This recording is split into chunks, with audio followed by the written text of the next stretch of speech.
Yo. What is up,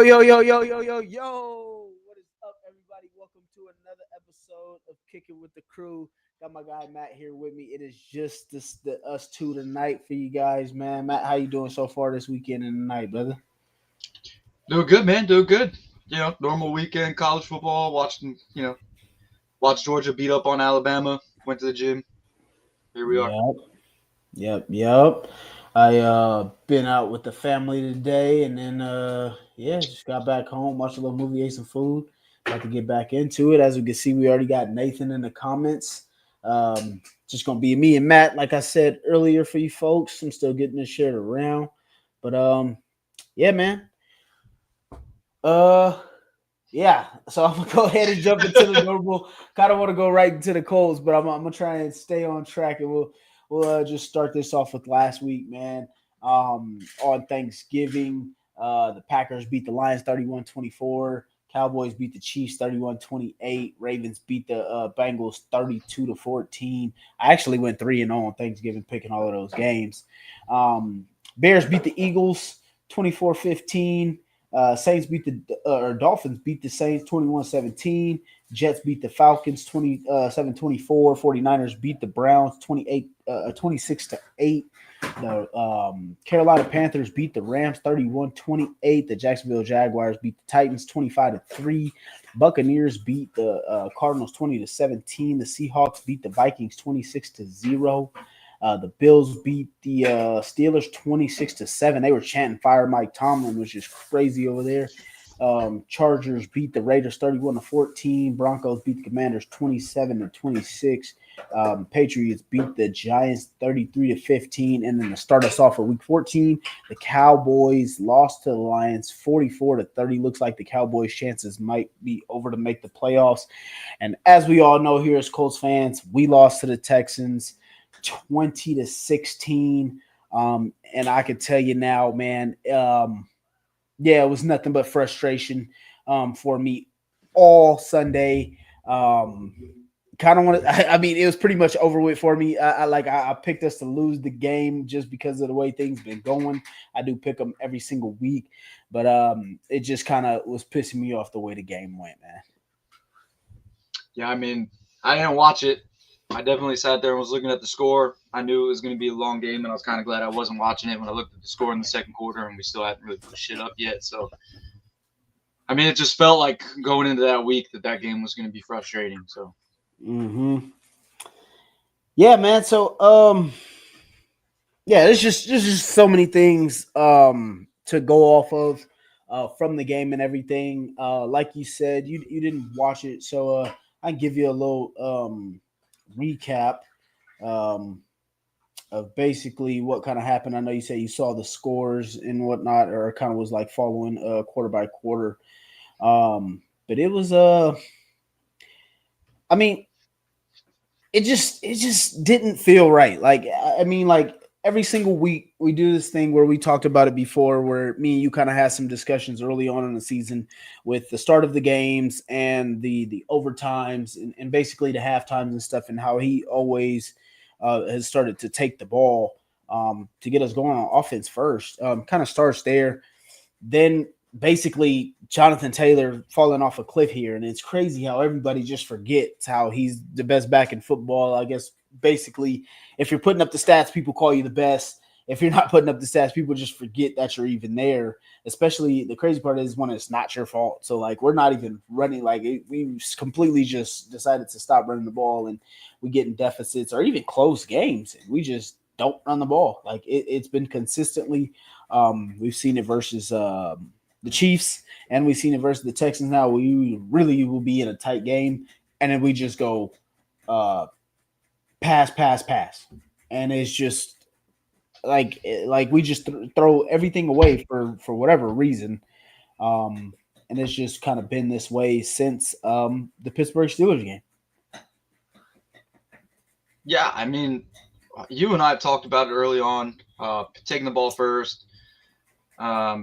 Shane early on in the season, he had pretty good script to start the game, and it's starting to look like his script is just not being game planned very well. And I brought it up a few weeks ago, where everybody thought that I was crazy, but I said, do we think that he's starting to overthink his game plan because they were talking about a lot of times where, he's going into Friday, he's going into Saturday, and he's making tweaks to the game plan. I don't think he's starting to trust what his instincts are telling him when it comes to watching film and things like that. And he kind of thinks like, you know, um, just that I don't know, man.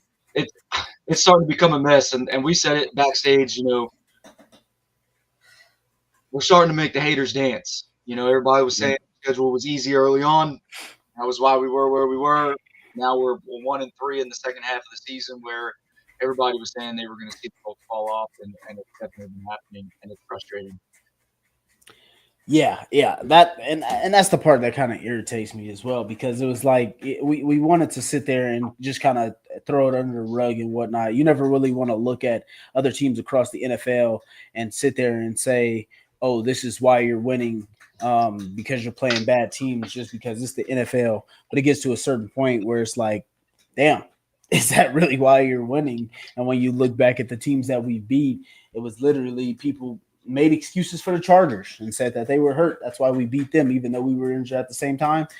And then you had the Denver Broncos with the leverage call. So some people can sit there and say, "See, I told you so," and this, and that. It's been year over year, like since 2014, that we've consistently just gave everybody the ammunition to say, "Oh, the Colts are not for real," and it just has never stopped. It's crazy, absolutely crazy.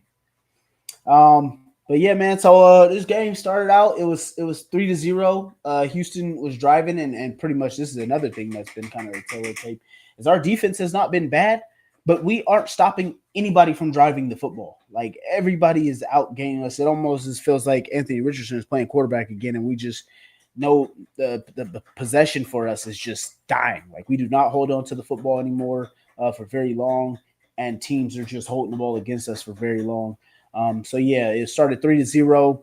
The Texans pretty much killed off, or no, actually we kind of went back and forth to start the game. That's my apologies. But yeah, they started 3-0. Then we drove back down a little while later in the second quarter and scored a touchdown, but we missed the extra point, which has pretty much got Michael Badgley cut from the team. We could talk about the kicker as well because I do not like the kicker that we picked up. Then Nick Chubb scored a touchdown also in the second quarter. And then it was kind of a little bit of a slow game from there. Pretty much it was a lot of defense. Then the Texans got a field goal. We came back and threw another touchdown. Don't know why we didn't go for two, but we kicked a field goal and tied it up 13-13. Nico Collins ended up having a rushing touchdown in the fourth quarter. There was some questions and people discussed and talked about the field goal that was made or the extra point kick. I personally don't. I really don't care for any of the officiating. There was a lot of that went on. And then we kicked a field goal in the fourth quarter. There was also another defensive pass interference that a lot of people wanted to flag for instead of us being able to get a first down and potentially be able to keep moving, stuff like that. So there was just a lot of it, man, that people complained about and whatnot. But I just think a lot of it was us depending on if we could score 30, we're going to be a problem for anybody. And that's just not the case anymore. 281 total yards of offense to Houston's 364. Which is good by our defense, 256 passing yards to our 195, and they had 108 rushing yards to our 86. And we still outgained them per play. We just didn't have the ball very much. It's crazy. Yeah. I mean, it's total turnaround from what we were doing early on in the season, man. Shane's not – I don't think he's calling the offense that he was calling earlier. You said it earlier. He's not Shane Steichen anymore. He's starting to turn into Frank Wright. Danny Jones with his leg injury, not being able to move around in the pocket like he was early on in the season. And it starts to hinder us when he can't make that first throw, that first read. Now he's got to go through his progressions. He's affected by that leg, and just not running the ball the way we're supposed to. This offense goes where Jonathan Taylor leads us, and not leaning on Jonathan Taylor is just crazy to me. Yeah, it's insane to me. And I mean, and just like you said, with the first reads being taken away, passing too much, different things, offensive line. I mean, they haven't played terrible, but basically just not leaning on them like we were anymore. And then the people that keep blaming Daniel Jones is kind of crazy to me. It kind of irritates me just because of the fact that like I wasn't a Daniel Jones truther to start the season, but he hasn't been the problem. So the fact that everybody wants to keep talking about him every single week, or oh, if Daniel Jones doesn't do this, the Colts don't win. If Daniel Jones, blah blah blah blah, he hasn't been the problem. So it just kind of irks me like the way that things just kind of have shaken out, man. Um, let's jump into some of these comments here. Nathan started off. He said, "You don't gotta agree with me. I promise you, we will disagree with anybody. It just doesn't matter. But you don't gotta agree with me. But this offensive line needs to get their head out of their ass. It's a must win, and Shane and Ballard's jobs are on the line. He also says that JT has a minimum 20 touches tomorrow. Don't want to see Daniel Jones try and throw a wet football. Um, yeah, man. I think we all have agreed there. I mean, we think JT needs the ball. I mean, it's a very simple game plan. I mean, if Shane wants to throw the ball, we all know throw the score, run away, whatever. But the problem is we don't get back to Jonathan Taylor, and even when the game is close, we'll come out in situations where we go pass, pass, pass, or we'll run the ball one time, get 1 yard run, and then he don't want to run the ball no more. Like that shit's got to stop. Um, appreciate you, Nick, for coming in.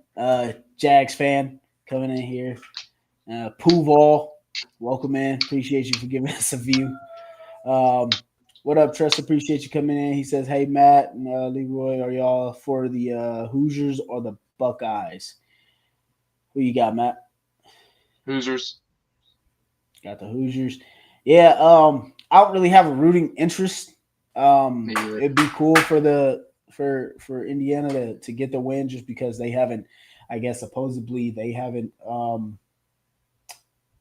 was it? They haven't beat Ohio State since before Google was created. So yeah, that's how long That's it's been. crazy. So yeah, Was that the so 90s? I'm not even sure on the year. Yeah, got to be around there. But yeah, so it would be nice. Yeah, Um, I don't have any stakes in that game. I don't even have football on right now. I'm watching the Devils game. So yep. And then Alan Salazar looks like a new name. Says hello. Appreciate you for coming in. Nathan also says he's glad that Carlisle is back. We'll see, man. I got a tough thing with these guys that are injured all the time and then they come back just because they usually end up injured right all over again. Like Juju, Anthony, Jelani Woods, the list goes on and on and on of all these guys. Tressa says, "Where was y'all at last week? I was hitting the panic button."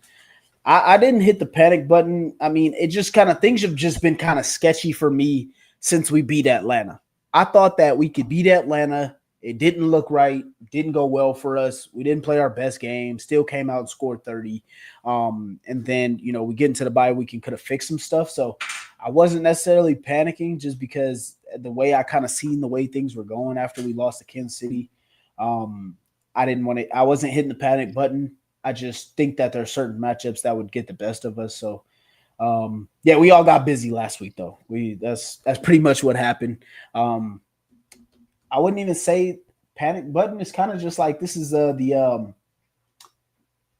oh, here we go again button. That's what that is. yeah, I don't think I necessarily panic as a Colts fan anymore, man. It's been I don't know a decade since really we've done anything special this year. We all were riding pretty high for a while there, but I think deep down I've been waiting on the downfall all season. So it's like when were we going to play bad? When were we going to start doing, you know, the Colts esque things since we've been under Chris Ballard as GM. So yeah, I'm not panicking. I'm hitting the here we go again type button. Another Carson Wentz like year where we're going to come down to last week. Are we going to make it to the playoffs? Are we not?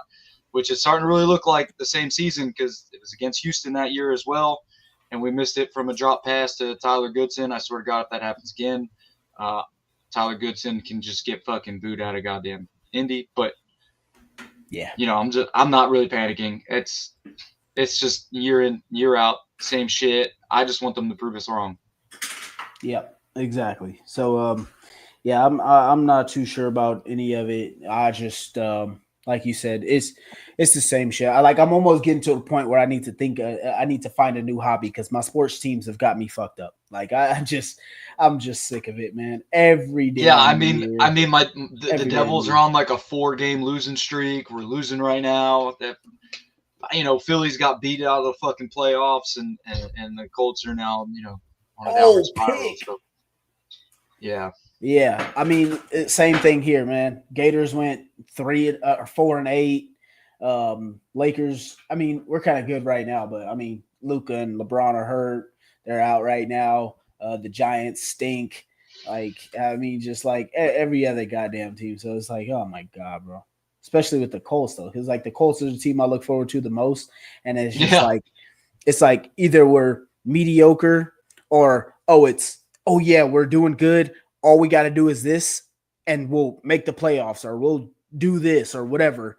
And then anytime it matters, you put anything that fucking matters in front of this Colts team and we shit the anything, bed.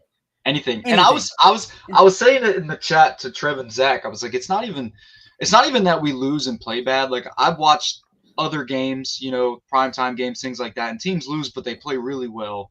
Things like Exactly. that. For us, it's like when we lose, we don't We even just look look like the same fucking team, man. It's like just we play a game at 100, and the next week we play a game at 0. And other teams exactly. that lose, they'll either play 100 or 60. Like, why can't we Yeah. get that 60? Because if we get that Nope. 60, we're gonna win. It's like Exactly. we lose by playing god fucking awful, and then we all want to blame the refs. I'm like, Every it time. we can't do that. We can't sit here and blame Exactly. the refs. We can't be like, oh No. well, they made an extra point, or they made an extra point they shouldn't have made. That's fine, sure, but How we about we didn't how put about enough we points how up. We put up 16 points. Like if exactly. we play, How about we not drop the fucking ball on third down? yeah. Like, come on, bro. Like, If what we're are we if we're talking putting up about? over 30 points like we were early on in the season, we wouldn't even care about that missed extra point or made Exactly. extra point. Whatever. We would have won 31 or 34 to 20, but we're not playing the same football that we played early on. Exactly. How about we not get a goddamn what was it? Illegal formation on like a freaking 30-yard first down or something. Whatever the I hell it started I was. started to blame Ballard because he stepped out of his comfort zone, made a trade that he doesn't normally do, and as soon as that trade was made, it was like, oh shit, here we go. Yeah, exactly. We go into overtime against Atlanta, and then we drop the next two. 2 out of 3. Yeah. Yeah. So So it's like, geez, no panic button. It's just all normal stuff of being a here Colts we fan. go again. Yep. Robert White looks like a newcomer. Says it's my birthday on Christmas. I play football. Shout out to you, man. Congratulations and happy birthday. Hope you guys I'm too win. old to play football now. Shit. Yeah, I, exactly. I couldn't even play a 2-hand touch game if I wanted to. Fucking knees uh, gonna pop out of place. yeah, Nick says 100% chance of rain tomorrow. Going to be some ugly ground and pound game. I I refuse. Chad, I run disagree. defense. It's not going to be an ugly ground and pound game. It's going to be an ugly. We're going to throw the ball 40 fucking times and run the ball maybe 15. Yeah. That's what Shane will totally think. Like it's raining. Yeah. They think we're gonna run. Let's throw the ball. Yeah, we're going to throw the ball, and then everybody's going to blame Danny Dimes, and I don't put anything on Danny Dimes. I I'm don't not either. putting anything on him. I'm looking at I the play don't. calling, and we're not playing complimentary football. It's not on Danny Dimes. Yeah, Danny Dimes can only do so much, especially with a broken fibula. And then exactly. you just played against a defense with probably the best pass rush in football. Yeah, the best defense, the most complete the best defense. Yeah, and now we're about to play another one that's top 5. And we only gave up 1 sack. Like, come on, yeah. man. I'm pretty sure it was 1 sack, if I remember that correctly. I've had to stay off social media because I can't go on Twitter and see all the Anthony Richardson fucking pictures and shit. And I'm like, stop. He would have thrown 7 interceptions last week. Yeah, dude, I can't even understand that. There's a couple of people literally keep saying, like, on Facebook, they'll say, "What's the excuse for Daniel Jones this week or whatever?" And then somebody else on Twitter will say, "Put AR in." And I'm like, bro, he on IR. He can't even, like, even if we needed him, he's no good to us. Like, come Yeah, on, he's man. on Like, we IR. gotta He ain't stop. playing. What We you got guys want, Riley Leonard? like we gotta stop this, man. But yeah, he said number one run defense in the Jags going to show out tomorrow. I mean, like, I mean, they probably could. I mean, even if we did, I mean, I don't want to put anything against the Jags. I'm not trying to downplay them at all. But literally, just like I think, what was it? After the game, some Texans fans were sitting there talking about, oh, Jonathan Taylor only had 81 yards. Like, nobody's containing Jonathan Taylor. There aren't too many teams that are actually containing Jonathan Taylor.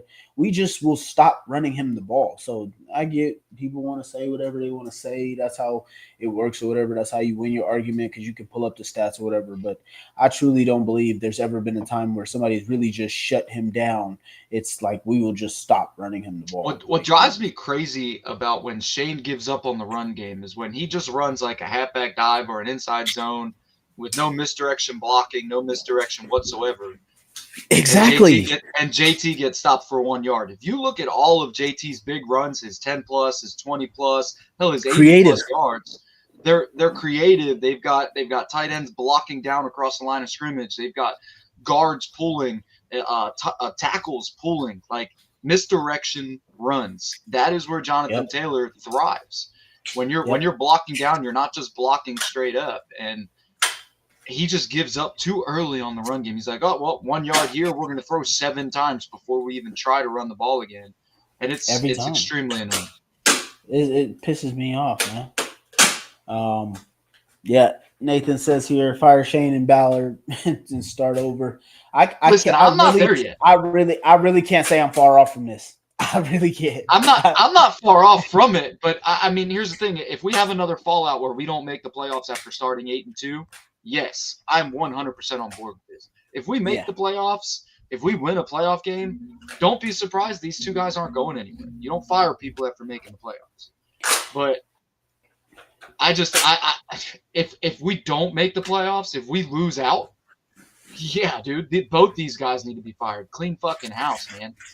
And hell, I'd hire goddamn I don't know, Lou Amaruno as our head coach. I don't care. Bump him up. But yeah, it's tough, losing, man. 100%, yes. I got two completely opposite reactions to this game, like as far as fandom goes, man. On one hand, I'm completely on board with this. It's not even to the point about like, you know, I think Shane is a good offensive minded coach. I think Ballard has actually done more than most people would like to give him credit for as far as the roster goes and some of the players that we do have and stuff like that, because a lot of people said that we were talentless at one point and stuff like that, or that like it always shifts back and forth. And then like on the other hand, it's like, when is this going to stop? Like, I mean, since the AFC Championship game in 2014, this has been the Colts every single year, either mediocre, bad, or, oh, we're going to be good right up until it matters. Like we said before, like anytime a game matters, oh, guess what? If you just beat the winless Jacksonville Jaguars in week 1, you win the division and play a home playoff game. And guess what? You lose to a 1-15 football team. You give them their only win on the season. All right, you know what? Forget about that. We'll just try again 2 years later. All you need to do is beat a terrible Raiders team and a terrible Jacksonville Jaguars team, and you lock up a playoff spot. What do you do? Both of them. Lose both games. Not one. Both games. And guess what? I want to say that Jaguars team, they won 2 games. Like, it just irks me, dude. Irks me. It just kills me. Like, I don't know what it is with this regime, these players, the building, whatever. I don't know what to call it. But I'm telling you, it's like, on one hand, I'm like, you know, like it's tough to just throw everything away because you don't just go 8-2 by accident. Like, it just doesn't happen. But on the other hand, it's just like, it's not just this year. This has been a repeated cycle. And if we go from at one point being 7-1 to potentially missing the playoffs, I don't really believe in the percentages and the chances and stuff like that when they say, oh, this is your percentage to make the playoffs and stuff. But just looking at it, there was a graphic that was up the other day. It was like 93% we make the playoffs with a win. It was like 17% with a loss. Make the playoffs, bro. We were just leading the division by 2 games. Bro, we dropped from like the number 1 seed to like 6. Like, so it's just like it I don't know. It just baffles me with this team. Like, I'm so detached as far as emotionally, like as far as like when somebody says like, because like I'm always wearing some kind of Colts gear, and somebody, oh, you a Colts fan? You guys good this year? And I'm just like, yeah, no, we suck. Like, yeah, you guys are 8-4. What do you mean you suck? Like, no, we're not for real. We're a fake football team. We were fool's gold all year. Like, that's all. Like, I literally can't even take my own team serious, and it's crazy.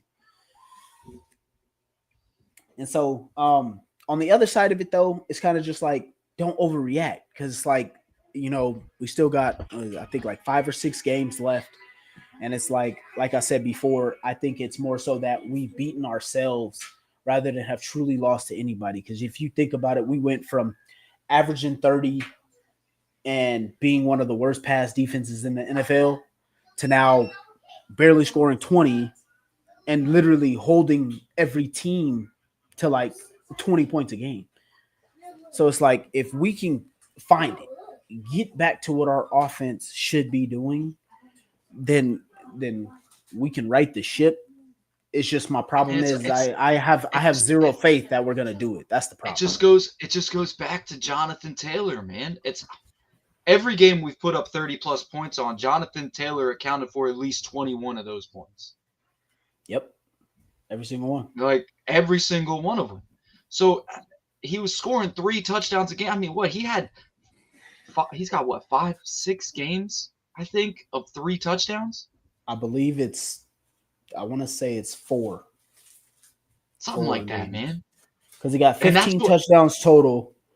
And I want to say I know there's for sure 3 with 3 touchdowns. And then one, I want to say 2 with 2 and 1 with 1. Rushing touchdowns only. And then receiving touchdowns, obviously. Yeah, it's just, it goes back to him. Yeah. We go where Jonathan Taylor goes, which means we go where Shane Steichen realizes this team goes where Jonathan Taylor goes. And it's been like that for years since we drafted Jonathan Taylor. Exactly. Since we drafted him, we go where he goes. He is that guy. Exactly. And we found a quarterback. I believe we found a quarterback that complements that type of offense. It's kind of like Tennessee with Derrick Henry, dude. They went where Derrick Henry went. Ryan Tannehill went in that system and didn't have to do much. Yep. And now we got Daniel Jones. We said it before the season started. Daniel Jones is not a hero ball player. He's not a Matthew Stafford. He's not a Justin Herbert. He's not a Patrick Mahomes. He's a Ryan Tannehill. He's an Alex Smith. And that's literally all we've ever asked for. It's just give us that's all average. Now we finally have that. Yeah. And Shane want to act like, oh yeah, let's just overuse it. Yeah. Well, stop overusing the guy you're not supposed to overuse. You know what I mean? Go with Jonathan Taylor. Why? I'm sorry. On second and long, why are you not running screens? Why are you not getting Jonathan Taylor on the edge, on the outside, open space? Jonathan Taylor in the second half. How the hell is he not touching the ball if we're down by 1 score? That man's the guy that in the second half he plays better than he does in the first half. He breaks tackles. Absolutely agree. And that's the craziest thing to me. It's like, I get you like to open up with the pass game or whatever. You like to do all this and that. You like to back the defense up. Totally get it. But when it's getting down to crunch time, like when we're playing Kansas City and we get the ball, right? We're up, I think it was 4 points at the time. There's 5 minutes and 13 seconds on the clock. Yep. We punt the ball with 4 minutes and 54 seconds. You put the ball in a hero ball player's fucking hands. That's what you did. With 4 minutes, like, come on, dog. There's no reason in that period of time that we are not running the ball. Like, I could settle for the run 1 yard. Run 1 yard. Run 1 yard. Guess what? You at least made them 3 minutes. At least about 2 minutes and 1 to 2 timeouts. Yep. Like, Like, and that's one of the things that pisses me off because it's like, bro, you're so smart, but it's like his game management when it comes down to it, that's what is killing us. Like, it just Yeah, makes I no mean sense. we've said it. His even his 4 minute offense, his 2 minute offense, the worst in the NFL. It's The awful. worst in the NFL. I've been texting you separately all year about it. Every Yep. time we have a 2 minute drive offensively where we could put up points, it ends up being a fucking 3 and out, or it ends up being, we get one first down and then boom, we just stop moving the ball. And it's been I like that all year. I remember telling you that early on in the year because I felt like it wasn't like I was just like, this is gonna come back to bite us at some point. And I remember we Yep. kind of just swept past it at the time because it was like we're up Because we were 17. So yeah, like it was like whatever. whatever. You don't really like it was just something that trickled in the back of my mind just because I didn't like it. I didn't feel the urgency. I didn't feel like we were trying to Yep. be like Tom Brady and those boys back in the day where it's like, look, we score before the half, put them away, and then we get the ball back again, and we add 3 more or 7 more. That's ball game right there. Yeah, but the And issue is that we're starting with the ball, right? And then we're ending the half. We're under 2 minutes, and we and have we'll the have the ball. And ball. we give it back to them. They score. They get the chance to score again. We've been lucky a few times where we've forced 3 and outs to start the second half. Or But we'll then it's just do like, nothing with it. yeah, and then overtime. He does the same shit in overtime. Just crazy Like, decision making. He's overly aggressive, and he's not calling the offense that fits his aggression. yeah, I just don't understand it. I just don't feel like why does he feel like passing is the only way that you can be aggressive? You can be aggressive and run the ball. You Yeah, I can think I be turned aggressive. Go I ahead. think I turned the Kansas City game off in the fourth quarter when we had like 3 possessions straight where we didn't run the ball, and they were 3 and outs, and it was like 9 Yeah. straight passes. And I was like, I we were winning at that game at that point, and I was like, wait a minute, why did Jonathan Taylor not touch the ball? And I was like, you know what, yeah. I'm turning the shit off. I'm going to the gym, and I left. I went to the gym. I was like, I'm not doing this. Yeah, no, I can completely understand it because at some point you gotta stop getting in your own way. Like it's Yeah, just ridiculous. It just makes zero sense, especially when you're winning.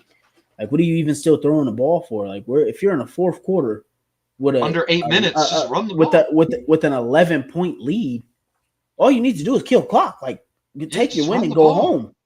Just run the ball. Like, We don't need deep passes. yeah, 4 yards, 4 yards here and there. Jonathan Taylor will make it happen. It's crazy. Yeah, it pisses me off. Because just like you said, like I was so close to turning off every game, but it's just for some reason I like to sit in misery due to the Colts for some reason, whatever the fuck it is. I don't know. They got some curse That on was the me. best part about just- last year being in Korea. I didn't have to sit with it. I just didn't watch it. Yeah. I'm in a whole nother country. I don't He's like, care no, too much. it doesn't even work. Just tell me win or loss. Yeah, that was all that mattered. Kobe says, I hate that narrative. The fact is, you win the games you're supposed to win, and you'll find yourself in the playoffs. It's the NFL. See, that's what we're saying. We hate that narrative too. But the issue with the narrative right now is it's making the narrative look true. The Colts are making it look like it's realistic. It's a thing. Like, we played bad teams early on in the year, and now in the second half, this is literally the time that everybody was like, early on in the year when we were winning, they're like, you're only beating bad teams. Wait until the second half of the year. That's literally what everyone was saying. They were like, wait till after your bye week. And we were like, no, there's no way. I mean, this is the NFL. It's not college football. Strength schedules, things like that don't matter. After the bye week, now look at us. We're sitting here like, what the hell is happening to this team? Like, it's just a complete 180 from early on. I still don't like that, but it's the crazy thing is it's not even like what the hell is happening to this team. Most of the time I'm sitting there going, what the fuck is Shane doing?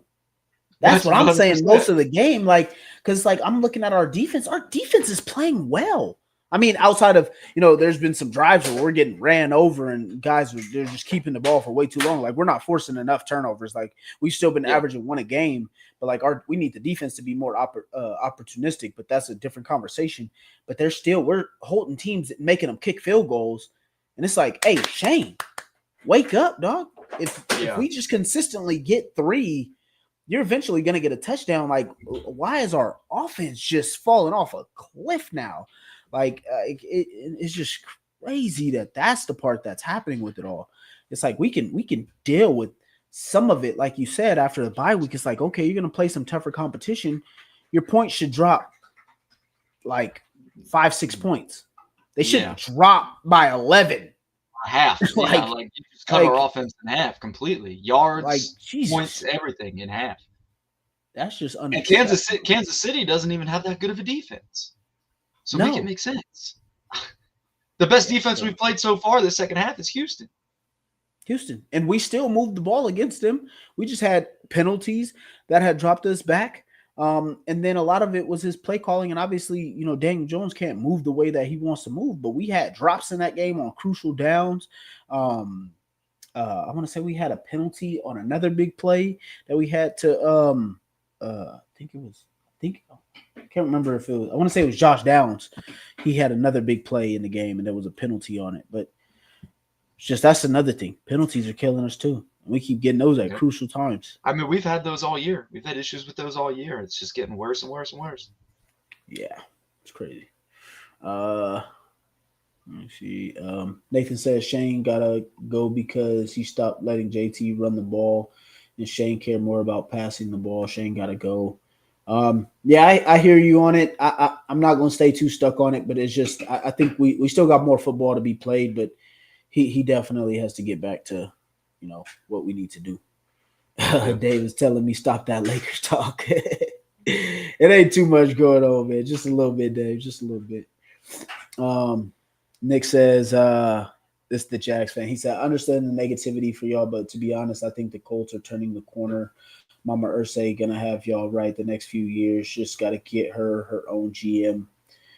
Yeah, I mean, honestly, it's like I kind of was thinking about this as well, because this goes back to that firing of Ballard and Shane conversation, and I was kind of thinking about it, and it was like, what do you do? Like, you can't really blow it up. We don't have a first-round pick for the next 2 years, so that would do us no good. And then I started thinking, do we double down on this team and just go make another trade for a couple more players, another edge rusher, make sure we add another weapon for Daniel Jones, because I also think that has become a problem for us as well. I know we traded A.D. Mitchell, who wasn't playing too much, but I really think that we need another weapon at receiver, somebody that can create plays and create separation, because that's been another big issue for us. Is Shane was really good at scheming people open, but the only person right now, that it's really been able to create separation and get himself open is Alec Pierce. Josh Downs isn't separating like he typically was, and Michael Pittman Jr. has never been that player. And Tyler Warren's great, but that's all contested stuff usually. Some plays that he gets schemed wide open. I mean, we got no choice but to, I think, in my opinion, to double down on this team and just kind of keep building up with what we got, make some trades for more and stuff like that, and just trying to keep going all in. But the negativity is just because this is what they've given us for years. I think somebody asked Zaire Franklin about the losses that we've had down in Jacksonville, and he basically said, y'all think about it more than us as far as the players and stuff like that go. And I retweeted it and was basically just like, we've been fans of this team longer than anybody on this team has been on the team. So you can't sit here and say that we think about it more than y'all. That's because we've been watching this team year over year over year. Like, you're just here for right now. We the ones that have to see this every single year. So that's pretty much where the negativity comes in, man. Every single year we have to keep seeing the same thing. And you got me and Matt, who are two of the biggest people sitting right here, that'll tell you this ain't negativity. We just don't expect us to win it. That was literally just playing through my head. This isn't negativity, man. This is it's just facts. I think our show has always been pretty unbiased when it comes to, like, our predictions and stuff. A lot of us didn't have us going 7-1. A lot of us didn't have us starting 8-2. A lot of us had us at 11-6 or I think it was 9-8, 8-9, 9-8, 10-7. Like, a lot of us, we didn't expect to be in the positions we were as the season went on. We didn't expect Daniel Jones to be at one point leading the NFL in throwing. I mean, a lot of us would have probably told you Jonathan Taylor would have been up there competing for the number one spot as a running back. These other guys on the show would have told you about Tyler Warren, not me, because I'm not big on college football like that. I mean, I watch it, but it's more like background noise as I'm doing other stuff. It's just to have football on. But, like, we're pretty unbiased, and we've been like that since we started the show. So it's not really negativity, man. It's just us looking at things from a perspective of not being homers. Like you go when you watch some of these other shows, and they're all going to tell you, they're going to talk up the Colts all day long. Yeah, we're great. We're fine. We're going to do this. We're going to do that. We'll be all right. And me and him, the other guys too, we'll sit here. We'll be like, nah, man, this is bullshit. Yeah, like I'm gonna tell you like it is. We're pretenders, man. Like right now, that's just how it looks, and it's not us being negative. It's just us being realistic.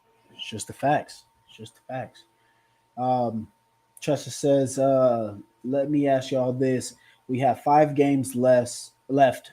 Who y'all got us beating?"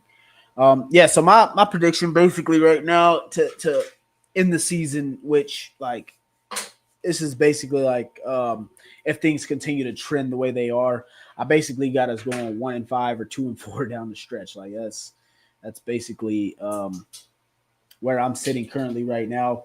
I think if we end up going the route that I think would happen, because we'd end up probably finishing 9-7, I think we'd end up beating Jacksonville or Houston. That would be. I feel like those are the only 2 wins. Yeah, I feel like we're gonna lose tomorrow. I'll even start that early. I really feel like we're gonna lose tomorrow because I haven't seen us win in Duval since I was still in my early 20s, and I'm in my mid 30s now. So I was barely out of high school. Yeah, you see what I'm saying? Like I couldn't even tell you. And earlier I didn't have us losing to San Fran, but it's not looking like we're gonna win that game. Same as Seattle. I definitely don't see us beating Seattle. Not playing like the way we've been playing. But I definitely see us beating Jacksonville and Houston in weeks, 17 and 18. And that'll be that's the way I see our season ending, man. Yep. It sucks. Sucks bad. But yeah, I basically had us if it went the way that I thought it would go, I had us losing to Duval. I thought Seattle would beat us. I picked us to beat the Niners. I picked us to beat the Houston Texans in Houston. And then who was that last game? Who am I missing? I don't remember. I thought. Yeah, no, that was it. Yeah, so it would basically been lose that game to the Jags and then go 2-2. That was basically what I would have had. But the way this is looking, I think we win 1, maybe 2 more, maybe 2 if we get lucky. But I can see us dropping 3 more, man. Yeah, just don't feel very confident in what we've put out there thus far. And with a fracture, we saw Michael Pittman Jr. last year. I mean, maybe it can start to feel a little bit better, but ultimately, Daniel Jones can't do everything by his damn self. He needs some help from his coach. Kobe says, thankfully, the AFC is weak this year. The Colts will make it with 1 more win this year. I don't see that, man. Honestly, I don't know, because if you look at the wild card right now, everybody is 8-4 in the wild card. So, Baltimore and Pittsburgh are both. My issue isn't the rest of the AFC right now. It's the AFC South. Right now, it's Houston and Jacksonville. Yep. I mean, we got Houston right on our asses, and they've already beaten us. And Jacksonville is first in the division right now after we dropped 8-4. So, I mean, it's not the rest of the AFC I'm concerned about. It's just the division right now, and I thought we had this division on lock early on in the year, and then somehow Jacksonville and Houston just always wants to fucking stay in it. Yeah, I never. They're like goddamn cockroaches, man. They just don't go the fuck away. Yeah, exactly. And the funny thing is if it was us that was on that other end of it, we wouldn't have never done what they did. Like that's the crazy part. Nope, we would have gone 4 and fucking 14, 4 and 13. Like we would have just stayed trash. Like it's just crazy. And that's the thing with Houston too, is the fact that like they're right there. Their defense hasn't really given up 20 to anybody, so it's like they're not going anywhere. Their offense can keep being mediocre. And their defense is just going to keep keeping them right there. So. Shit, their offense looked better with Davis Mills playing. And then we got C.J. Stroud, and we still lost. Yeah. Yeah, and we still made him look like he'd been playing well all damn year. Yep. Crazy, bro. Nick also said, I fully expect Tyler Warren to go off. The Jags give up so many yards to tight ends. Yeah, I honestly don't know. I mean, who knows with Shane? Like, I mean, Tyler Warren's pretty much had pretty good games every Shane single doesn't week. seem to attack teams' weaknesses. He's never done that. He's never attacked Yeah. teams' weaknesses. So He's I always expect surprised us. Tyler Warren might get maybe one catch or one target all game long. If we know Shane. Yeah. Yeah. Just says we're gonna win tomorrow and break this curse. No, we ain't. No, you won't hear me giving my opinion on anything about us winning Yeah. in No, Duval. I don't see us breaking the curse tomorrow. That ain't happening because we're falling right into the curse that we've had since Andrew Luck retired, and that's being trash. So. Yep. It's tough, man. It's tough. It's tough to believe in it. But yeah, with that being said, man, so the Jags offense, theirs is not really all that great right now. Trevor They Lawrence always are against us. Yeah, exactly. And that was going to be another point. So they haven't been great on offense, but their defense has been creating a crap ton of turnovers. And their special teams probably the best in the league as far as returns 100%. goes. They get almost a punt return or a kick return like almost every other game. And then, like I said, defense creates turnovers. Trevor Lawrence, like I said, I thought he's been, pretty average as far as some of the game goes. It's crazy.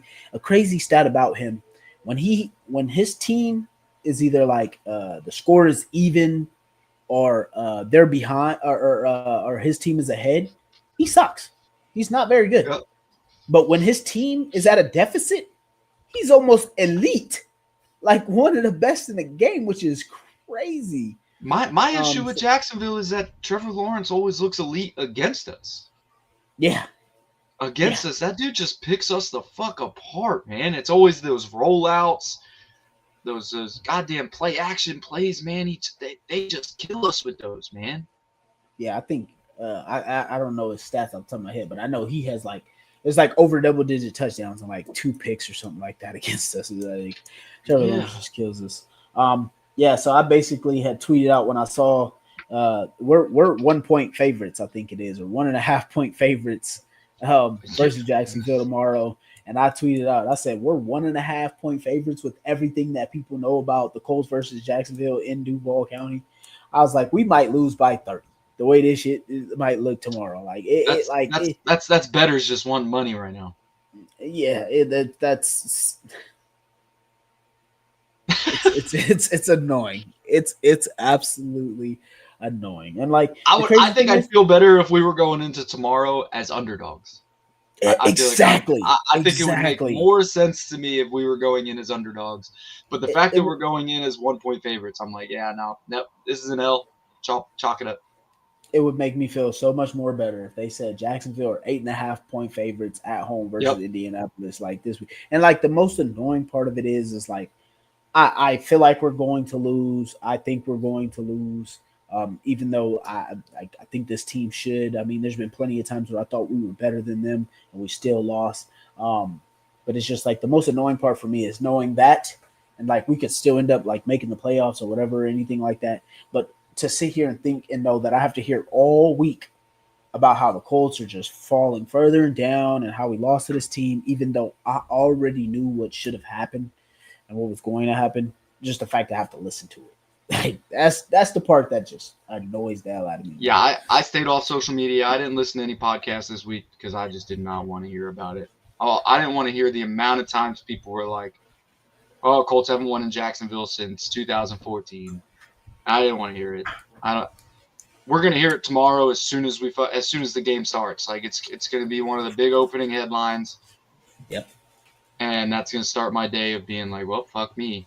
Here we go. They're gonna show the little circus chart. They're gonna show the time when Peyton Manning was the quarterback from 2000. Actually, I want to say the Jags even gave Peyton trouble, right? No, Peyton was the one that killed the Jags. It was Tennessee that gave Peyton trouble. Luck, and Luck also had the Luck was the one that was better, or had trouble against the Jags. But they're gonna pull up that graphic and show from 2000 till 2009, we always usually beat the Jags, and it's gonna go from Well, 20. I don't think Luck had issue with the Jags either, if I remember correctly. Luck used to I, dominate the AFC South, but it was like I I think think he he's was only lost to split. Jacksonville like twice. I But think there he was. was the one game we lost against them. I think it was 2014. We lost 6-0. Yeah. Because Frank Wright literally called the same exact plays he called the first time No, we no, played that them. was Houston. That one No, it was was Houston. Jacksonville. I remember it was Jacksonville because we beat this dog shit out of them. It was the year we had Eric Ebron. We beat the dog shit out of them, and we kept running like reverse runs or like tight end sweeps. And then Frank Wright went into the second game against them in Duval and called the same exact shit, and we lost 6-0. Oh yeah, yeah, you right. You right. It was 6-0. It was it was a different score when we lost to Houston. But yeah, man, I'm just tired of it. I really wish. I don't know. Like I'm gonna tell you this. Like Tress is saying she's rooting for the Colts. We're winning. Damn it! And when we do, y'all remember and think of me. I'm gonna tell you right now. If we win tomorrow, I'm gonna say some unholy shit. Like it's good. I will quickly. I will quickly be on the Super Bowl train if we break that curse. Like I no lie. But we're just not going to win. So I'm not. I wouldn't even get myself hyped up for that. But she also says, y'all making me think these games are rigged. But I promise, I wish these games were rigged because then I could sue for the stress at the NFL and the Colts have put me through for all these damn years over this game. But no, it's not even about being rigged. It's like I said at the beginning of the show. What was it? When the Jacksonville Jaguars to open the season in 2020 when we had Phillip Rivers, the Jags beat us. They did not win another game the entire season. We could have won the division if we won that game, and that was also our best chance to break the curse. They were garbage. They weren't expected to win a game. They would have been 0-16, and we lost to them. And then another time in 2021, we could have beat them again. They ended up having 2 wins that year. Like there's just no reason for me to possibly think that we should beat them in Jacksonville. We're literally the same team for the last 6 years that have played in Jacksonville, and we've lost. We lost to them at We've only got 1 or 2 new people on this roster that might make an impact, but Alec Pierce last time in Duval had over 100-something yards. We still lost. Was that it was like 134 that yards. That was the game I want to say Flacco dropped like 35 or something like that. Still lost. And still lost. Gave up almost 40. Like just makes no sense. I don't know. I don't know. I don't get it. Is it just too humid down there? Like they can't breathe? I've never. No, we can't say that because we ran up the score. Yeah, it just doesn't make sense, man. Just don't get it. Really just don't know. And that's the reason why I say we will always lose to them because it doesn't matter if they're at their worst, they're in the middle, they're at their best. We go to Duval, we come home with an L. It's just ridiculous. Dave Stewart says Peyton was 15-5 and Luck was 7-3. Okay. So then basically when it started, it was at the end of Luck's career, basically. Yeah. So towards that, because he went 16-0 against the division at one point. Yeah, so it was basically when 2014. After that year, he started having the injuries, and then that's when it started. Yep. So yeah, the curse is real. Jess also says, patience, huh? I'm panicking. We must win tomorrow. I'm going to tell you this. There's no need to panic. I just don't see any reason to panic with how many games we got left. We need to manage to pull off at least 2 more wins. If we can pull off 2 more wins, we'll be a playoff team. It just can't keep looking the same way. Like we have to get back to running the football. We got to show more urgency as far as the end of half goes. I'd really like to see us start deferring in the first half so we get the ball in the second half. Just basically more better game management. Like I said, running the ball. I don't think our defense has been bad. I think we've played pretty good. So only team that I am a little concerned that even if we get 2 wins and we make the playoffs, I'm a little concerned about how that exit's going to happen. Oh no, I'm not worried about it. I think we're a first round exit. So I just want to make the playoffs. Like like to me, there's no way in hell you could start a season 8-2. What is it? 8-2, have a historic offense, um, um, lead your division. Basically, should have had your division wrapped up. Trade 2 first round picks, and you missed the playoffs. Yeah, I just that to me, that's we would be fucked royally. Like fuck. Like I'm not watching football for the next 2 years until we get first round picks back. Like I just not doing it. I wouldn't put myself through that shit. I'll be here on the show, but I'll be just kind of like, hey. Yeah, it'd be basically just to say hi to you guys. Like pretty much.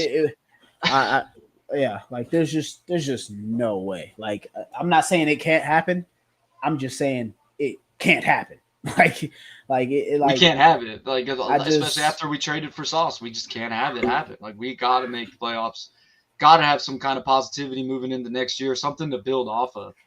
But we can't build off of an 8-2 start and then missing the playoffs. You can't build off of that. That's a complete collapse, and that comes down to who are we firing, who are we trading, who are we cutting. What everything has to go whole. And because the only way to get those 2 first round picks is we're trading JT, we're trading everybody. Yeah, JT, Q, Pittman. JT, in my opinion, is the only one we could potentially get a first round pick. But that's even potentially. In my opinion, I wouldn't even care about first round picks no more. Just get everybody. Give me a bunch of seconds. Just stack up seconds. Stack up seconds. Get everybody out the building, and be worse than a college team. But however you can do that, be worse than a college team over the next. You couldn't even do that. We wouldn't have the 2 first round picks. This is what I'm saying. Like, can't even figure it out, man. It's just something that can't happen. I'd prefer. Matter of fact, I'd prefer to be not even trade everybody. Just give every other pick you got away.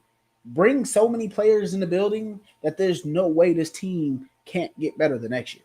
Like that's literally the only hope. Yeah. Because you can't even tank. Like that's crazy. Yeah, you can't tank. Crazy. You tell me you missed the playoff after starting 8-2 and you can't tank the following season? Yeah, there's no way. We're not in a good situation if we don't make the playoffs. It's just not. Yeah. So that's what I'm saying. Like, just win 2 games down the stretch, and like I said, I think we win 1. I think we still won from Houston or Jacksonville. But if we can't pull off more than that, we're screwed. Like the haters will really be for multiple years. If you're a Colts fan, you might want to stay on for the internet if we don't win at least 2 games down the stretch of the season. Yep. Kobe saying here, I'm gonna say this for the playoffs. At 9-8, the AFC North will be the winner. Will be 8-9. AFC East Bills will get the wild card. AFC West Chiefs will get in at 10-7 or 9-8. Colts or Jags will get the final wild card spot at a minimum of 9-8 record. Wild card with the tiebreaker. Head to head goes out the window. Well, you lost. You forgot about Houston in that scenario because Houston would own the tiebreaker over the Colts, the Bills in those scenarios that you just named there. So Colts or Jags would have to win the division at that point to not get left out of the playoffs. The Chiefs, I think the Chiefs are done. As much as I don't want to say it, I mean, everybody keeps putting them in. I think this is just their time to kind of rethink how they're doing things if they want to make that type of comeback, just because they still play the Broncos. And I think another team or two. And I don't think Sean Payton would bench his players for the Chiefs. I don't think he would give them a chance to sniff the playoffs if he can keep them out. And then the North, you're right about that. So somebody has to win it, and then that extra wild card spot. The Chargers. That division isn't scary, but the only issue is if Baltimore makes the playoffs, they find a way to sneak in. That becomes a total different ballgame. Yeah. So that's a tough one, man. I just I think the Chargers are kind of hurting as well. Their offensive line being down. I don't know everybody's matchup, so it's tough to say exactly, but I just think for first place. So basically, to win the South, you got to win 3 more games if you're the Colts. Yep. And then if you want to make the playoffs, you got to win at least 2. So that's that, man. And I just don't see it any other way if we don't come away. Oh, he meant the Chargers, not the Chiefs. Got you. So yeah, that lines up. But we own the tiebreaker over the Chargers, luckily. So thank God we got that. Yeah, man. I just and me and you pulled up those scenarios. I just started thinking in my head. That just hit me like a brick wall all over again. Because I know I think I thought about that a couple weeks ago. That's why I even brought up that to start the show with the doubling down of it all. But that would be crazy if we missed the playoffs and then you can't even tank. Like you couldn't fire anybody. Like you couldn't. There's literally nothing you can do for the next 2 years besides keep doubling down on this team. Listen, Tressa, I'll say this. About 3 years ago, the Colts kind of ruled over my mood, right? I would have a bad day if we lost. I would have a bad day. I would have a bad week if we lost. Mm-hmm. But it took a couple years, but I'm at a point now where Colts lose is what it is. If I know we're about to lose, I won't even finish watching the game. I'm going to turn that shit off and go do something else with my life. It doesn't really bother me anymore. I'm mad in the middle of the game. Once the game's over, I'm carrying on. It doesn't faze me as much anymore as it used to. I don't know if it's because I'm getting old and I'm already disgruntled because my body's falling apart. But, the Colts really don't impact me like that. They really don't. They lose. They win, great. Either way, it doesn't impact my week. Yeah, they definitely still impact me. The difference is when we lose, I pretty much just go about my day now. It sucks. But it's like basically like pretty much all year. Like for example, like when my wife would come home, she'd know the Colts won because I'd be juiced up. I'm in it. Like basically when we've lost, it's basically like they don't even exist. I'm just moving on to the next thing. We get out of the house or whatever, and then she'll end up asking me maybe later that night, did the Colts win or something like that? And I'm like, nope. Like I feel like the last 3 weeks our season is over because my quarterback got a broken leg. And we literally losing games that we should win. So everything has been lost. And I've pretty much just kind of been like, you know what? Maybe it ain't that bad. It is what it is. So I just, I'm telling you, like, I'm not even going to say the W word, but if that happens, I'm going to be ridiculous next week. Listen, I'll tell you like this, man. I go on Twitter and I'll see like how the Colts rule people's lives, man. There's so many people that I follow that like they're talking Colts nonstop. It's Colts this, Colts that, Colts this, Colts that. That's me. And yeah, sure, I'm like that too. But people are on there crying for an entire week after a loss, and I'm like, bro, like give it up, dude. It's motherfucking Thursday. Game's over, bro. I might be on there till Monday. Yeah, Monday. You give me till Monday. Yeah, like. Yep. Once practice starts on Tuesday, Wednesday, you got a whole. I'm on to the next team. Yeah, I don't even care anymore. I'm not even thinking about it. Like Kansas City game, like I said, I saw them throw the ball 9 times in a row, 3 and outs, turned the game off, went to the gym. Last week I didn't even watch it because I just had this gut feeling, and then I was busy, and I was comfortable with where I was. I was like, you know what? I'll just check the score, and I saw second quarter it was 3-0. I was like, yeah, no, this ain't it. I'm so glad I'm not watching this game because I'd be mad. Yeah, man, it's tough. It's really humbling, to say the least. To basically just kind of fall like that, especially with everybody sitting there telling, this ain't gonna keep going. This ain't gonna keep going. And it's usually something that you can throw right back at somebody. And the tough part is I just think that these are all fixable issues that I thought would have been gone after the bye week. And that's the biggest issue for me because like I thought we could have fixed a lot of the issues that we had. And it kind of seems like our bye week came at the wrong time with Thanksgiving because it's almost like everybody just went home to eat for that bye week and didn't even think about football and just let it all stay the same. Like Yep. so. Um all right, so let's go ahead and jump into it, man. A little panic or patience. I know we kind of just went into a lot of this. But I know I didn't get to talk too much in the group chat with you guys when it all came out. I'm pretty sure it was probably a hour conversation when it happened. But the fractured ankle or fractured fibula for Daniel Jones, um, obviously, I don't really think there's another option. I know a lot of people have already started to sort out and say that he's going to go back to Minnesota. It's basically going to be us competing with us to pay him. Um, so we know we should pay him. There's no reason to go back to the QB mediocrity and the carousel of it all. But Yeah. fractured fibula, offensive line was not playing well. They did do much better than I thought they would versus Houston. I thought he might get obliterated out there. So overall, that wasn't terrible. But panic or patience on the broken fibula for our quarterback behind an offensive line that's kind of been up and down for the last 5 weeks. Uh, I'm not necessarily panicking about the injury. I'm more panicking on Shane when it Yeah. comes to the injury because it's in this situation with his fibula and his mobility being limited. Um, well, like we said earlier in the show, we went on a rant about it. Jonathan Taylor needs to touch the ball a whole lot more. We need to be able to take some things off of Daniel Jones. Stop trying to put the games in his hands when he can't move around the pocket as well as he was, and that's where my concern is. So I'm not necessarily panicking about um, the injury itself because I don't think he looks terrible, but I am kind of panicking about how Shane manages the games around the injury. Yeah. Yeah, I'm completely with you. Like I said, I told you, like I don't see the issue where people keep coming up with stuff for Daniel Jones and stuff like that. Like, yeah, he had 201 yards versus the Houston Texans defense. But if you watch his game versus Josh Allen's game, where Josh Allen was sacked 8 times, like you tell me which quarterback would you be panicking over? Obviously, yes. I'm not saying Daniel Jones is Josh Allen. I'm not saying he's as good as him. I'm not saying any of that.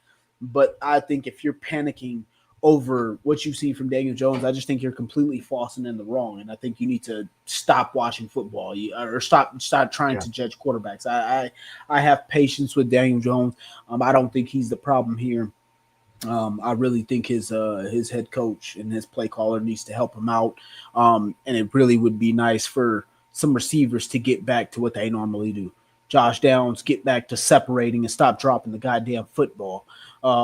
Michael Pittman Jr. He also had a drop. Kind of get back to what we were doing with him and some of the short stuff. And we don't always have to go to him on every third down as well, as far as when the game's on the line. And Alec Pierce, just keep doing what you're doing. I mean, pay him already. I need this to stop Yeah. being a topic of conversation because if we let him go, we really are cooked. Um, Yep. and then run the ball with Jonathan Taylor. All right, let's jump into the next one. Panic or so. That laugh. this What one the fuck? no, because this one kind of pisses me off, dog. Like, because I swear, like, I remember we had this conversation. I remember Zach's been wanting Sauce Gardner for a while, so this is just no shot at Sauce. But I truly think instead of trading the 2 first-round picks we traded for Sauce Gardner, we should have traded 3 first-round picks and got Miles Garrett. It's like what I was thinking that we should have did.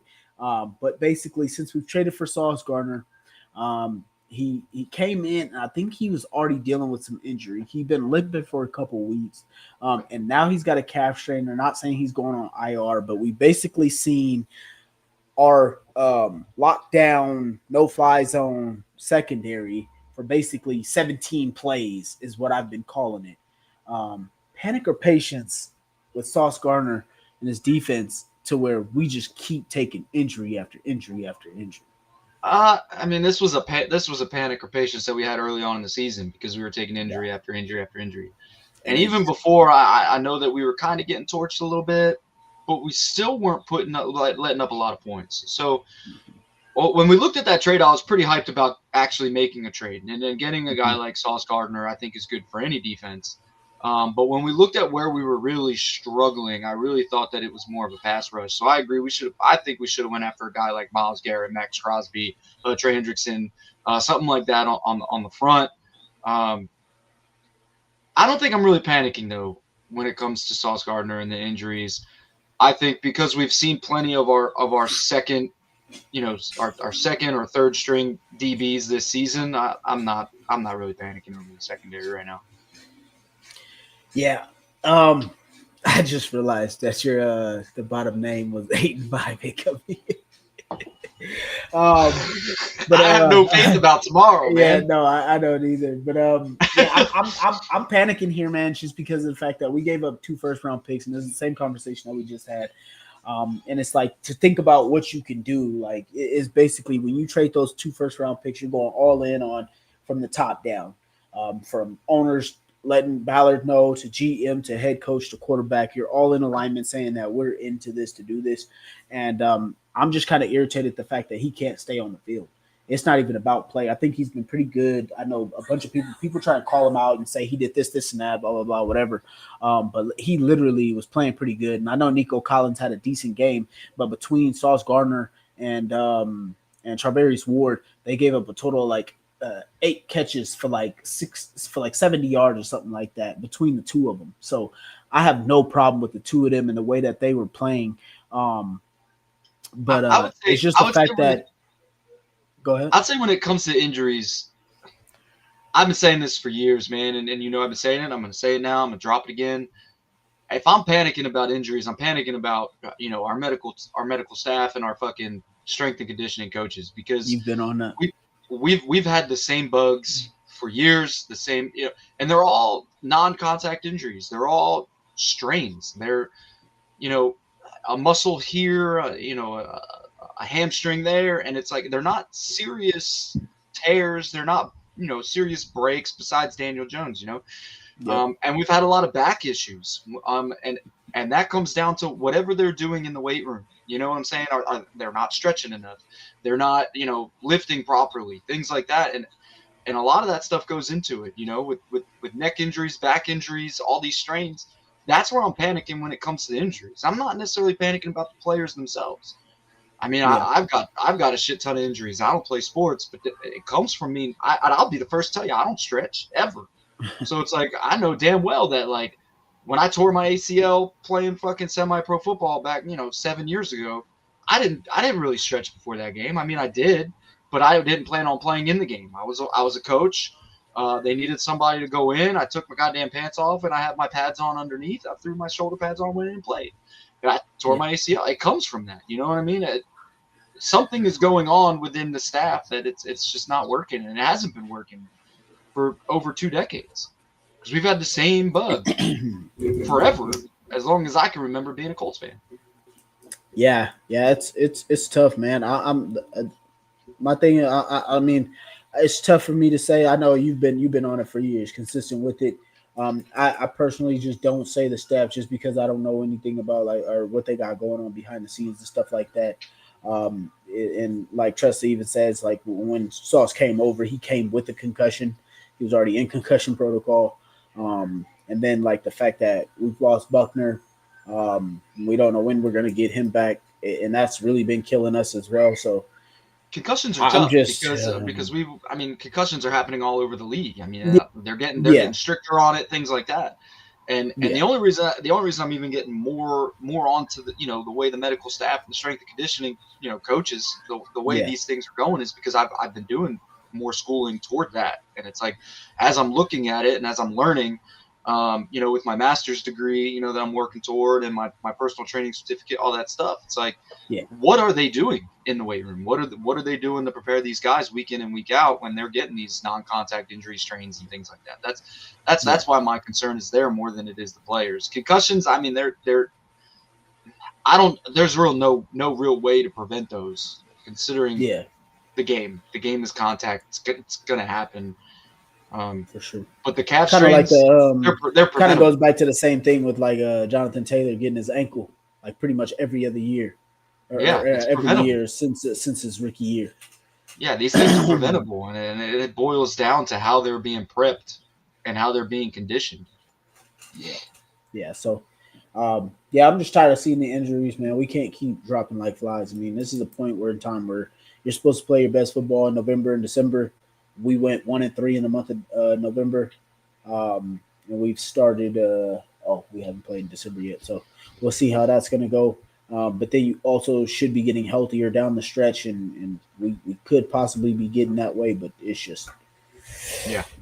we gotta we gotta get off the schneid, gotta get off the mat. Yep. All right. And then last panic of patience here. Panic or patience. Um, our pass defense was ranked, I want to say like 27th or something like that before we traded for Sauce Gardner. Um, it still is basically ranked there because of the game that we gave up to Patrick Mahomes where he threw for like 350. But I think that speaks a little differently to what I'm basically trying to say here. But basically, our defense has not played bad. Like it has not been bad. But the last 2 to 3 weeks, we've been giving up long, sustaining drives, haven't created turnovers, and kind of been putting ourselves in position to where our offense can't get the ball back to continuously, try and get into this rhythm that we've been asking for. So I don't want to say like it's panic or patience as far as the defense being bad, but do you think we should have some panic, or should we be panicking, or should we have patience on these long drives that the defense are giving up to where our offense isn't getting the ball back consistently? Basically saying we need to create more turnovers on basically how the defense is just letting offenses kind of keep running. This may sound a little unorthodox, because I'm not panicking over the defense given long sustaining drives, because we've been doing that all year, and we've only been letting up 3 points here or there. We've always been a bend don't break defense. Where my concern comes in is the rhythm offensively, like you said. I don't put it on the defense. I put it on Shane. And the reason I'm putting it on Shane is because we start the game with the ball. These games that we've lost in November, we started the game with the ball and we've gone 3-and-out. Yep. That's the difference. We weren't going 3-and-out early on in the season. We were scoring on every single opening series that we started with the ball. We were putting it in the end zone. We weren't getting 3. We were getting 7. So we're starting to we were getting rhythm early by starting with the ball, and now we're not getting rhythm early by starting with the ball. Now we're kind of just 3-and-out, maybe 1 first down, punting. We're not even getting into opposing territory. So that's really where I'm panicking. I really don't think it's the defense being bend don't break. I think it's Shane not being able to get the offense into a rhythm early on when we receive the ball first, damn near every game. Yeah. Yeah, I'm also. I do want to say I'm also not panicking on that one. I do just think that I would like a bit more 3-and-outs. I think this is a bit more the time where you're getting closer to the playoffs. I think your defense just needs to tighten up a little bit, make sure teams aren't staying on the field for that long. Obviously, different things come into that situation. Offense is going to get theirs a little bit, penalties, whatever the case may be. But I just think every once in a while we need to be more optimistic with these couple turnovers, maybe here and there, or just playing solid defense to get off the field on third down. So I wouldn't say it's a panic, but just want to see a little bit more. I think it's really coming down to Buckner. I think when you look at you look at the defense, we're missing that leadership, and he might not have been the one making the plays, but his leadership on the field right now is being missed. Sure. Zaire doesn't have leadership. Whatever anybody says, Zaire's ass. I'm ready for him to go. I think he only shows up for 1 or 2 plays, and he did it in Atlanta, sure, but he's not showing up the way he should be. Kenny Moore's not showing up the way he should be. Yes. Chardavius Ward, these guys like that are supposed to be leaders on this team are not being leaders, and Buckner has been that leader, that anchor on the defense all year long that has opened up lanes for blitzes to come in, get hits on the quarterbacks, pressure the quarterback. He's made plays in the run game, whether he was making the tackle or forcing, a running back to go into a hole that wasn't there. And that's what I think the defense is missing right now. So Buckner comes back, I think we'll be okay. But right now, it's somebody needs to step up. Yep, completely agree. All right. Forgot to mention, but shout out to the guys over at ZTV, Joey and those guys. Every Monday, the show will be played on a loop for 24 hours, so you guys can go back and watch a show of Kicking with the Crew or any other ZTV shows that they have for you guys. So make sure you guys go ahead and check that out. And shout out to Joey and those guys, man. Appreciate you, Detrius, for coming in here. But that'll wrap it up for us, folks. We are going to get into some predictions, Tressa. You guys may not like us too much after we make these predictions, but we always will keep it honest with you guys and keep it real on how we feel about our Colts, man. We will never lie to you guys, even though we love the team. And we can be a little bit biased sometimes, but we always are going to tell the truth, man. So I'll go ahead and start us off, man. I got the Jags beating us 28-17. We haven't won in Jacksonville in 10 years, over 10 years. And I really just don't see how that changes tomorrow. I expect us to completely turn into the clown show. Yeah, I'm kind of in a mix here. I mean, it's a loss for sure. Points scored. I don't think either of us are going to score over 20. I think Jacksonville's going to get probably 17. I'm stuck between whether the Colts get 13 or 16 points. I think there's going to be a missed fucking point after somewhere in there. I'm not real big on this kicker we brought in, so yeah, I don't like Blake Groupie. No. So yeah, I don't think it's going to be. I think it's going to be a really ugly game, and it's going to be a real frustrating game to watch. And I think it's just going to come down to like a 17-13 game. Yeah, you know what's crazy? I know we're about to wrap up here, but we didn't get into the kicker of it all. But the crazy thing is we let go of Michael Badgley, who's pretty much been clutch over about 45 or so, I think it is. Blake Groupie is the complete opposite. He's been great at extra points and short kicks, but over 50, he's been garbage. So I don't know how this is going to go for us. I don't know how this is supposed to work out well. I don't see what Shane and Ballard were thinking on this. But just another point. I guarantee you, this game might go exactly the way Matt just said, and we got a chance to win the game 19-16 or 19-17, and we're going to miss a fucking 48-yard field goal. Yeah, and I mean, it's great that, you know, the Colts want to hold accountability and they want to be like, you know, we've been doing it all year, releasing players that have not performed well, things like that. But when does the accountability go to Shane? Exactly. When does it go to him? I mean, you miss a point after attempt, sure, that's fine, but you had ample amount of times to put the ball in the end zone, and you just don't. I mean, exactly. We lost 20-16. That means you had plenty of opportunities. And that means you need to find yourself. Yeah, you did nothing. You called a terrible game. That's just the way I see it, man. And yeah, I don't expect our kicker to do shit that's going to benefit us. And then leading into the playoffs, if we make the playoffs and it comes down to us having to kick a field goal, bro, I am not optimistic. I'm not going to watch any field goal being kicked in the playoffs. It just ain't happening. I miss Spencer Strader so bad, man. Sucked. Yeah, 100%. Feel bad for that kid. We cut him 16 times last year, then bring him back, and he's having literally a Pro Bowl type season. Yeah, wins and AFC then gets his fucking special teams player of the month, and then next game fucking breaks his leg. Colts luck. Yep. But yeah, man. Hopefully, Colts can shock the world tomorrow, because it really would be shocking. But that'll do it all for us tonight, folks. Sorry for the doom and gloom episode. Hopefully things look brighter next week. We will see how it goes, but appreciate everybody who came through. You guys all have a great weekend. Be safe out there. And as always, go Colts. Go Colts. Second down, he fakes the Taylor, fires over the middle, completes. Pittman